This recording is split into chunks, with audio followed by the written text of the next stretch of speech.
A digital email signature confirms the identity of the person who sent the email and that all its original contents haven't been tampered with. Typically, they're issued by a certification authority or CAA. In other words, they don't come with Outlook. You actually have to go through some other company, a trusted third party like VeriSign. Or you can use Microsoft Exchange Server as a CA to get the ID too. However, your IT person has to set this up for you on the Exchange Server and tie it to your email account. Now, these digital ID signatures contains your name, email address, name of the company issuing your ID like VeriSign, a serial number, and an expiration date.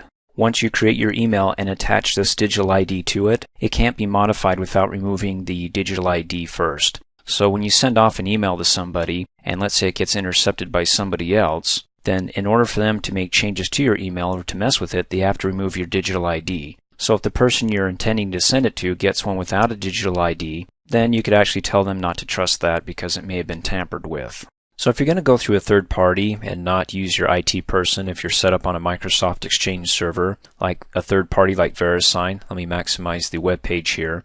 You can do a Google search, certification authority, and then find one that you trust. For this example, I'm going to use VeriSign.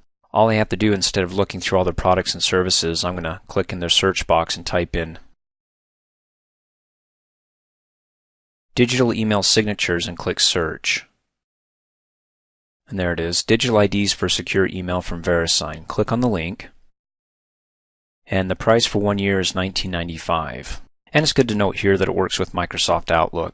What you want to do is go ahead and click on Buy Now if you're ready to purchase it. Follow all the steps, and as part of the steps, it'll ask you for your email address, some type of secure password or phrase, and then once it's finished, you'll actually install the digital ID on your computer. Once you've verified that it's installed on your computer, and in this case VeriSign will tell you, I'm going to go ahead and close out of here, go back to my Outlook program, come up here and click on the New Message button, and then on the Message tab over in the Options group, it should display the Digital Sign Message button. You also might have the Encrypt button if you purchase that or if that's part of the package as well, which we'll cover in the next training video.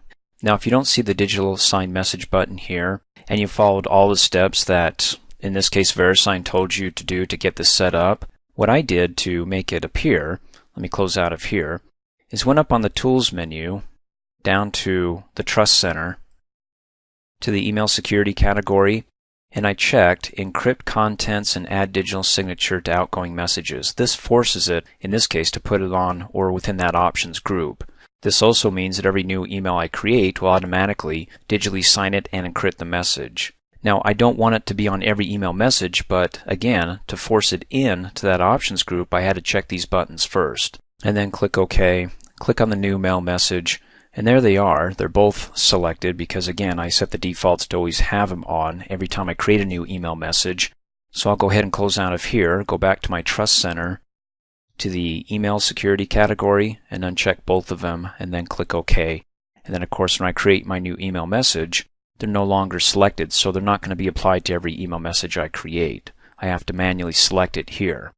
In which case, go ahead and type who it's to, the subject, the message down below, and click send. It's that simple. Again, the hardest part is just setting it up if you have to do it through a third party. If you can get your IT person to do it, that is, you're connected to a Microsoft Exchange server, so much the easier.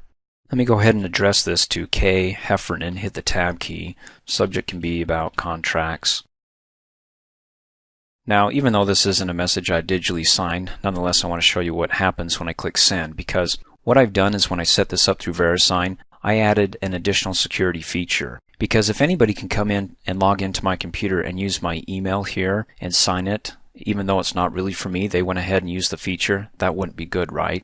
So what I've done when I click send is to add an extra layer of security saying, look, only those who have the password, which is only me, can go ahead and grant the permission to digitally sign this email using my digital ID. So all I have to do is type in the password and hit enter, and off it goes.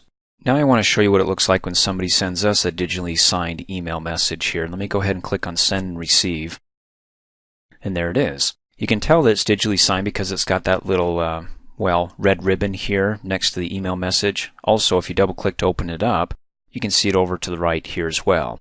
Go ahead and click on it to bring up the details, who it's from, who it was signed by. If you want more details than that, click on the details button. You can see the signers Carrie Heffernan, select the signer, go down to View More Details. It was signed by, the signing time, who it was issued by, it was VeriSign, and then finally you can view the certificate here. It's issued to Carrie, and it was issued by VeriSign, and it's valid from June 4th of 2009 to about the same time, 2010.